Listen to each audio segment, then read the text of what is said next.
در شمال غرب فلات خشک ایران، جنوب استانهای آذربایجان غربی و شرقی و در دلتای جنوبی دریاچه ارومیه، سرزمین وسیعی به وسعت 35,000 کیلومتر مربع، به خاطر جاری بودن بیش از 40 رودخانه دائمی، فصلی و بیشمار چشمه و تالاب‌های بزرگ، سرزمین آبها نام می‌گیرد. سرزمینی حاصلخیز بین کوه‌های پربرف زاگرس در غرب و البرز در شرق، محصور بین دریاچه ارومیه و کوهستان‌های شمال کردستان، منطقه وسیعی در جنوب آذربایجان غربی که بزرگترین آبگیر آسیای غربی است.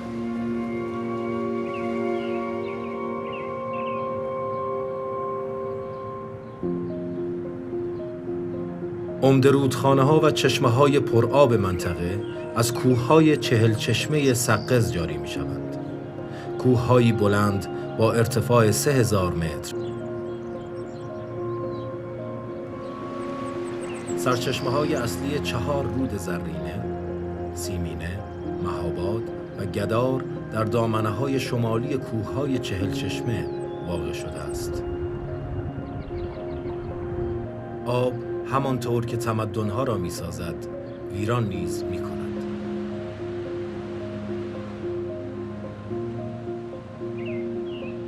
سرزمین آبها همواره شاهد طغیان رودخانه‌ها و قهر طبیعت بوده است.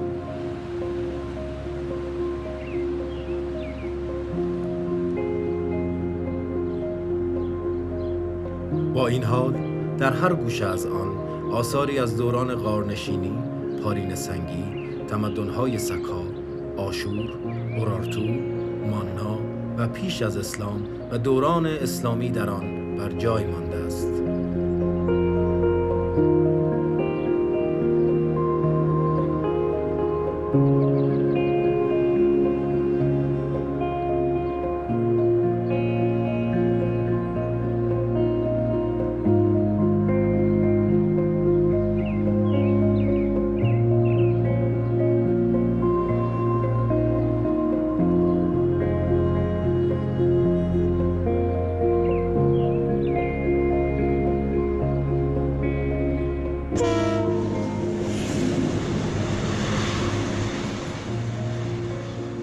در جنوب دریاچه ارومیه و مرکز جغرافیایی سرزمین حاصلخیز آبها، جلگه کم نظیر میان دو آب قرار دارد. نامی که حتی در نقشه‌های امپراتوری ترکان عثمانی نیز به همین نام در دشتی که مرحمت آباد نام دارد دیده می شود.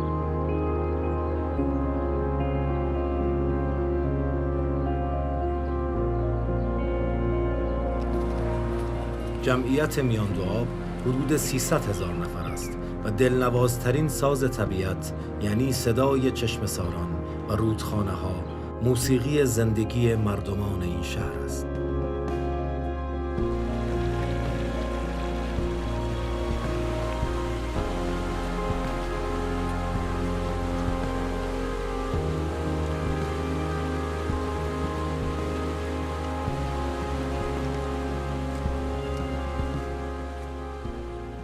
استان آذربایجان غربی بعد از خوزستان دومین استان پرآب ایران است و جلگه میان دو آب از پرآبترین و پربارترین جلگه‌های ایران.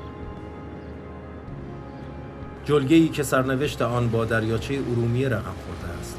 دریاچه‌ای که وقتی پرآب و مواج بوده، موجب رونق کشاورزی و تعدیل آب و هوا و گسترش گردشگری و کشتیرانی شده و هرگاه کم آب شده، طوفان‌های نمک بر وضع آن تأثیر سو گذاشته است. شهر میان دو آب در مرکز این جلگه شهری است چنان بغداد میان دجله و فرات، اما میان دو رود برادر، زرینه و سیمینه، با راه‌های ارتباطی مختلف که از دیر زمان موجب رونق تجارت و رفاه بوده و هم حمله سخت مهاجمان را تسهیل کرده است. میان دو آب از معدود مناطقی است که 4 فصل در آن معنی می‌دهد. هنگام آغاز فروردین شکوفه‌ها بهار را نوید می‌دهند. در آغاز تابستان خوشه‌های طلایی گندم برداشت می‌شوند. هنگامی که شهریور به مهر می‌رسد، انبوهی از رنگ‌های زرد و نارنجی پاییز را اعلام می‌کنند. آذر جای خود را به دی می‌دهد و زمستان آغاز می‌شود. این همزمانی با فصول و رقم خوردن 4 فصل این گمان را به وجود آورده است که عید نوروز برخاسته از فرهنگ کهن این سرزمین باشد.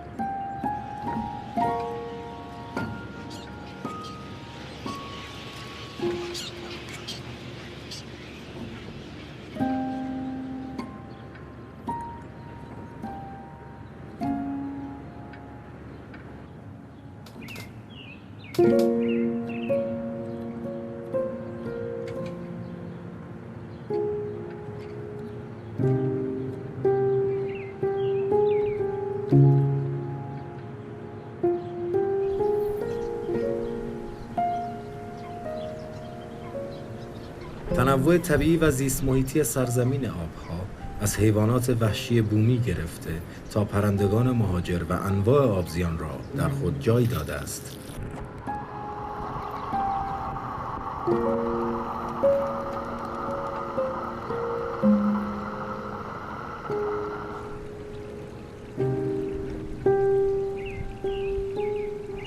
چرخه کاملی از یک اکوسیستم برای انسان و حیوان پرداخته و بارش‌های سنگین زمستانی و بارش‌های بهاری منطقه را برای پرورش دام و کشاورزی مستعد کرده است.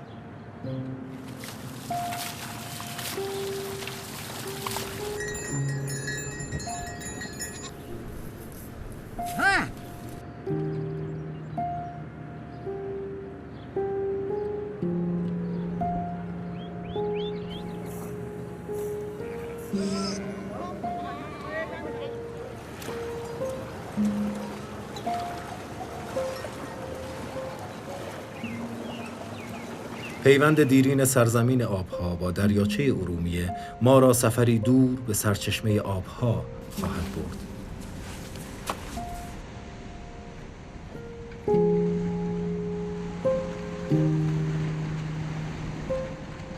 میزان آب دریاچه ارومیه از سال 1385 به تدریج شروع به کاهش کرد و در سال 1393 به کمترین سطح خود رسید.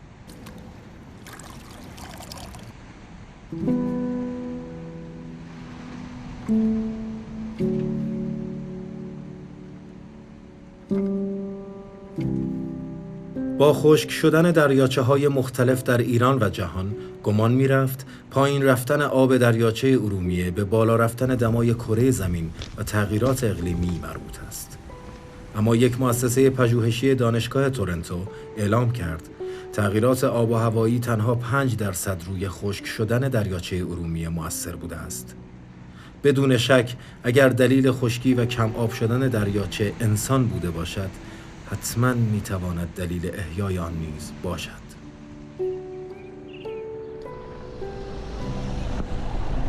سفر ما از روزهای پایان سال 1390 آغاز می شود.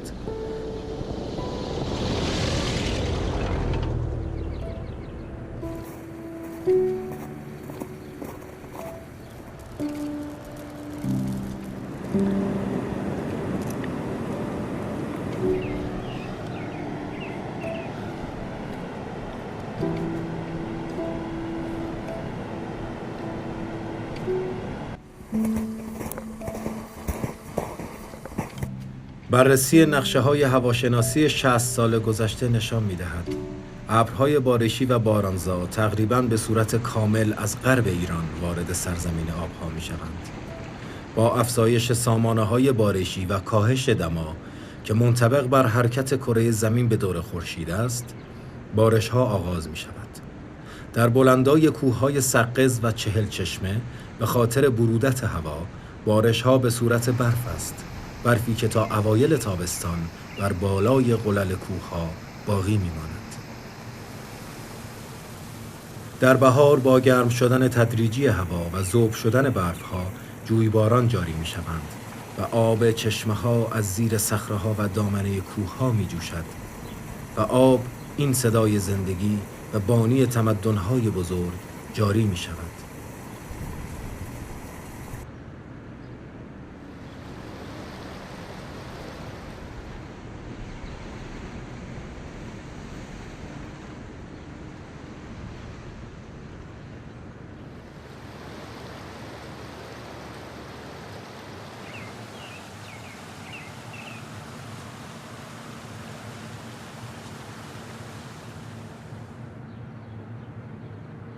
کاهش بارش‌ها و نزولات جوی هنوز تأثیر چندانی بر کشاورزی آبی نگذاشته، اما کشت دیم را متأثر کرده است.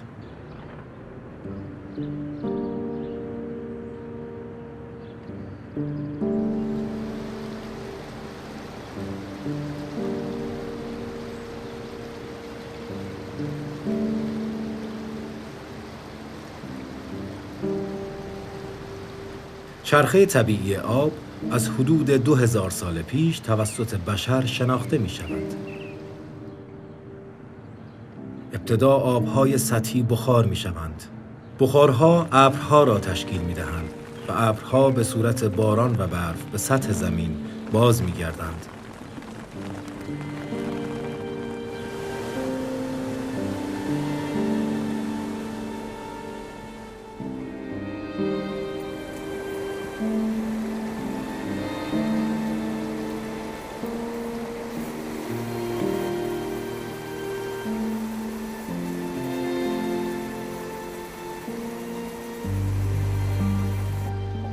بخشی از این آبها جاری و بخشی هم به سفره‌های زیرزمینی می‌پیوندند که با حفر انواع چاه استخراج و به سطح زمین باز می‌گردند.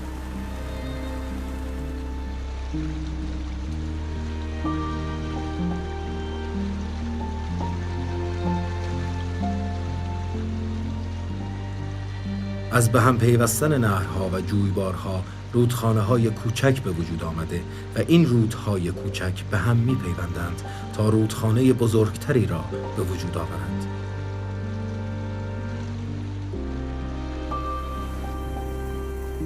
آبها از ارتفاعات به سمت دره‌ها و در نهایت دشت‌های کم ارتفاع و نقاط پست زمین جاری می‌شوند. قله 40 چشمه 3373 متر و بستر دریاچه ارومیه به طور متوسط 1263 متر از سطح دریاهای آزاد ارتفاع دارد. آبها برای دریا شدن حدود 2000 متر باید پایین تر بیایند و ما در این سفر پرفراز و نشیب با آبها همراه خواهیم شد. رود با دریا معنی می شود و انسان با سفر. آب برای دریا شدن نزول می کند و انسان برای دریا شدن صعود.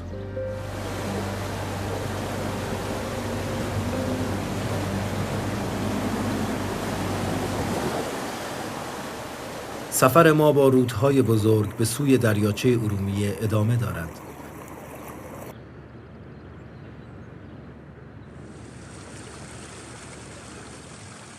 در اواسط بهار میزان ذوب شدن برف‌ها بیشتر می شود و میزان بارش باران تا 340 میلیمتر نیز می رسد.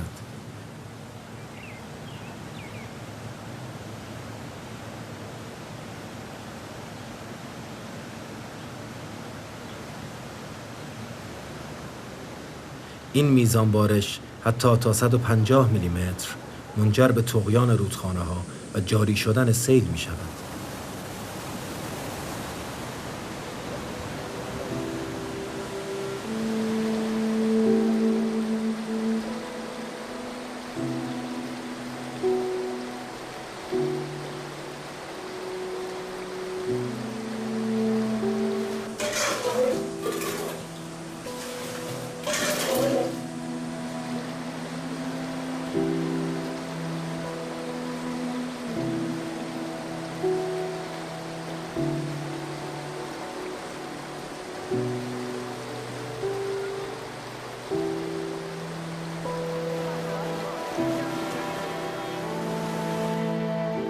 مهمترین سیل سرزمین آبها در 100 سال اخیر در سال 1345 با 2 برابر این میانگین اتفاق می‌افتد و عکس‌های باقی مانده نشان می‌دهد 2 رود سیمینه و زرینه چنان عریض شده اند که در جنوب جلگه میان دو آب از عرض به هم رسیده و تمام روستاهای مسیر را تخریب کردند.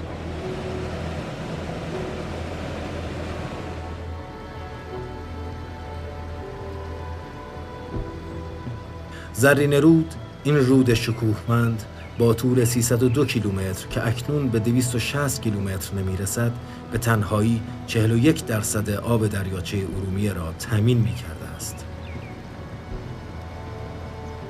اگر زرین رود را مادر دریاچه ارومیه بدانیم، سخنی به گزافه نیست.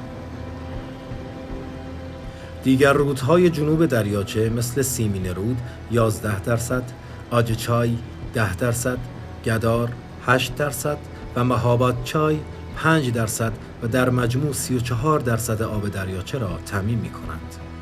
25% آبهای سطحی دریاچه از رودخانه‌های شمال سرزمین آبها تامین می شود.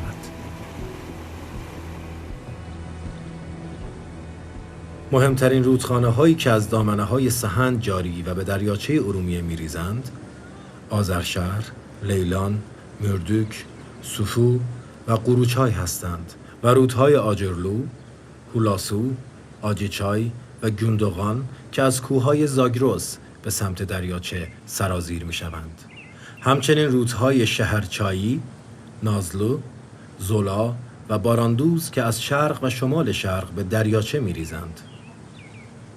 در این میان رودخانه آجرلو با 110 کیلومتر طول از ارتفاعات سلیم خان سرچشمه می‌گیرد و با پیوستن رودخانه‌های فصلی چودار، خالدلو و یونجالو عرض آن به 10 متر می‌رسد.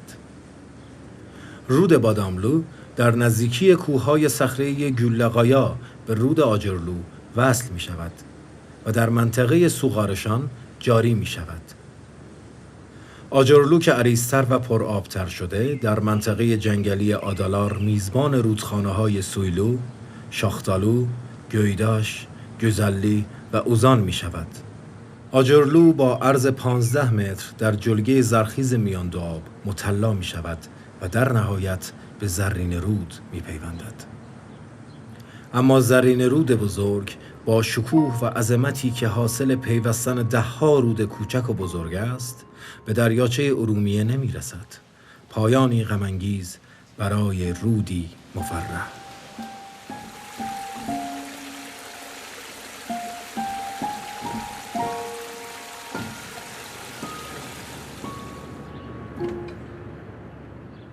نفس زرینه در پشت سدهای شهید کاظمی بوکان و سد انحرافی نوروزلوی میان دو آب گرفته می شود.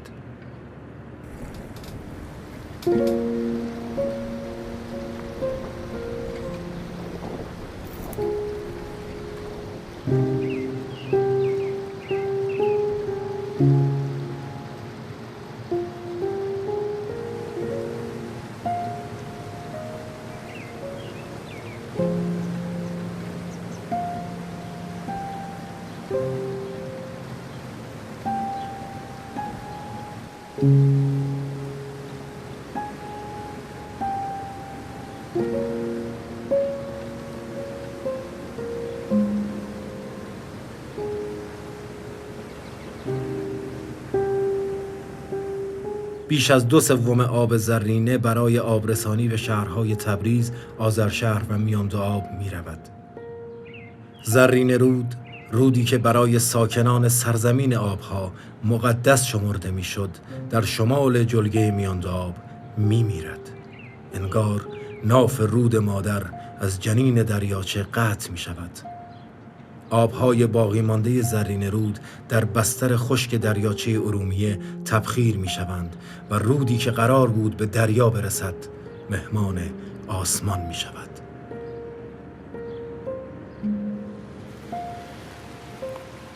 سفر ما با مرگ زرینه پایان نمی گیرد و ما ناچاریم در جستجوی خود به حاشیه سیمین رود و زرین رود برگردیم تا برای یافتن دلایل خشکی و آلوده شدن آبها دوباره تا اعماق دریاچه ارومیه راهی شویم.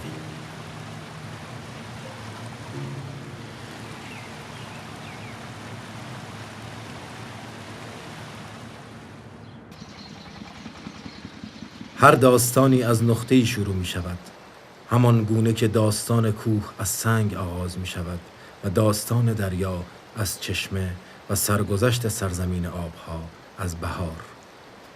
سرزمینی وسیع در جنوب دریاچه ارومیه که بزرگترین حوزه آبگیر غرب آسیاست و سهم عمده آبهای سطحی دریاچه ارومیه را تامین می کند.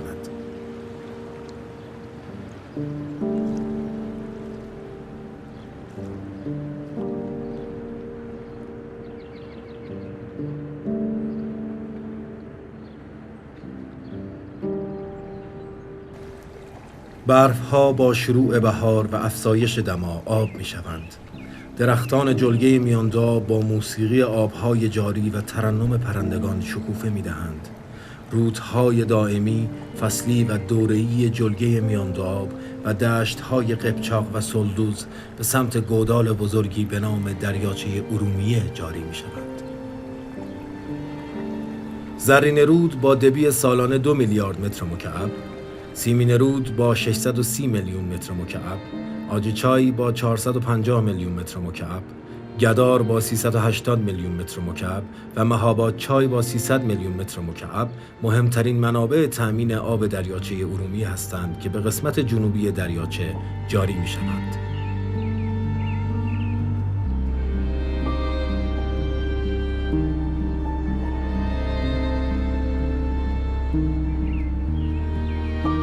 با شروع تابستان و تبخیر زیاد آبها و کاهش دبی چشمه‌ها، آب رودخانه‌های جنوب دریاچه و غرب آن قبل از رسیدن به دریاچه در بستر خشک آن تبخیر می‌شوند.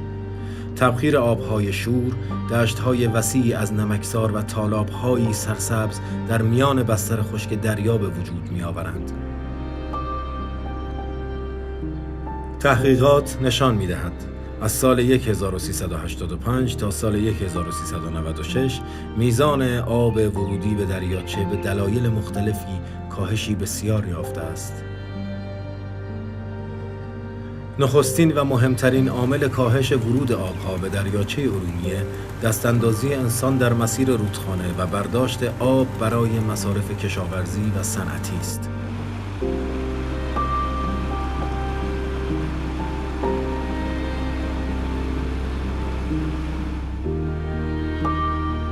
علاوه بر آن، بستر رودخانه‌ها به جای لایروبی به محلی برای استخراج انواع شن و فروش آن بدل شده است. گروه‌های صنعتی برای بهره برداری بهتر ناچارند آب رودخانه‌ها را به حوضچه‌ها هدایت و خشک کرده و نسبت به برداشت شن و ماسه اقدام کنند. با این اقدام، عمق رودخانه کاهش و عرض آن افزایش یافته و میزان تبخیر و نفوذ به زمین آب را هدر می‌دهد.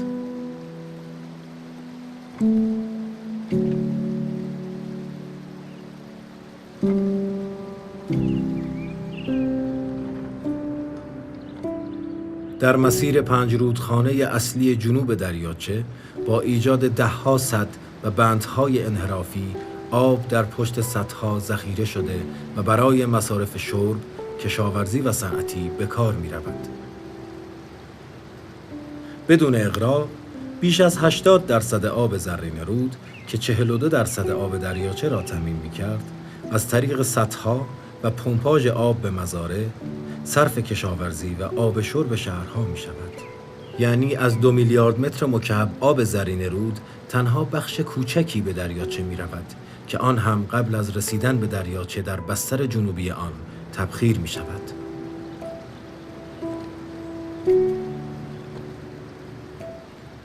به منظور جلوگیری از هدر رفت همین 20% آب باقی مانده، در سال 96 به کمک یک کانال آب زرین رود به سیمین رود منتقل شد تا دست کم 8% از آب دریاچه را تامین کند. نتیجه آنکه برداشت بیرویه آب زرین رود به تنهایی 34% آب دریاچه را کاهش داده است. این کاهش از سال 1384 شروع شده و همکنون نیز ادامه دارد.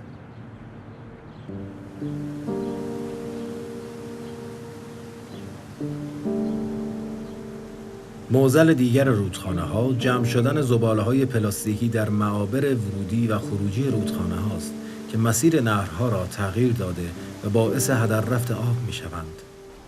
همین اتفاق با شستن وسایل نقلیه در کنار تخلیه پساب‌های صنعتی موجب رشد باکتری‌ها و جربک‌ها می‌شود. فسفات بیش از حد باعث آلوده شدن و قلیایی شدن آب و از بین رفتن موجودات آبزی و رشد جربک‌های مخربی می‌شود که آب را جذب می‌کنند. برای بررسی میزان تأثیرات سوء آلاینده‌ها و شوینده‌های بهداشتی به عمق رودخانه کافی است وارد آب شوید. از حدود 23 نوع ماهی و آبزی در بهترین حالت فقط تنها چند گونه ماهی کوچک و تعداد کمی از گونه‌های کیلکای رودخانه دیده می شود.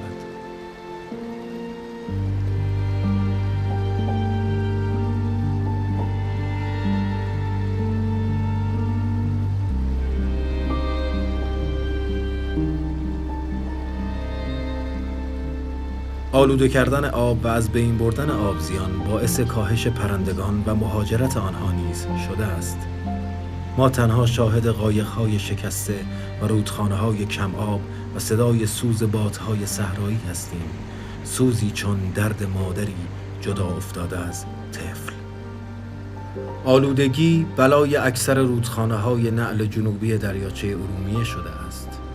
با افزایش تبخیر آب زرین رود و خشک شدن املاح، بستر دریاچه که زمانی محل زندگی گونه‌های مختلف قازسانان و پرندگان بود، به محل مناسبی برای پرورش شترها مبدل شده است. اکنون در جنوب دریاچه ارومیه و اطراف آن بیش از 5000 شتر تک‌کوهانه زندگی می‌کنند.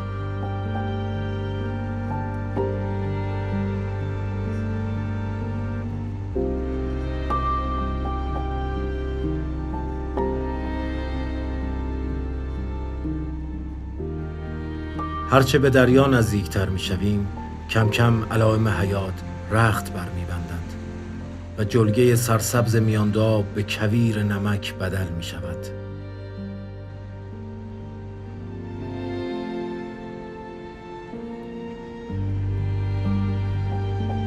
سطح این نمکزار از سطح دریاهای آزاد 1263 متر است. یعنی سطح آب دریاچه که در این محل 1267 متر بوده است، 4 متر از سطح آب در سال 1385 پایین تر رفته است. پس از احتساب میزان دبی رودخانه ها، نزدیک به 60% آب رودخانه ها به دریا نمی رسند. اما اگر 40% باقی مانده به دریا برسد، بایستی میزان آب دریاچه با احتساب تبخیر آب در کمترین میزان آن در سال 1393 حدود 1.5 میلیارد متر مکعب باشد، در حالی که این میزان 530 میلیون متر مکعب یعنی 1/3 میزان محاسبه شده است.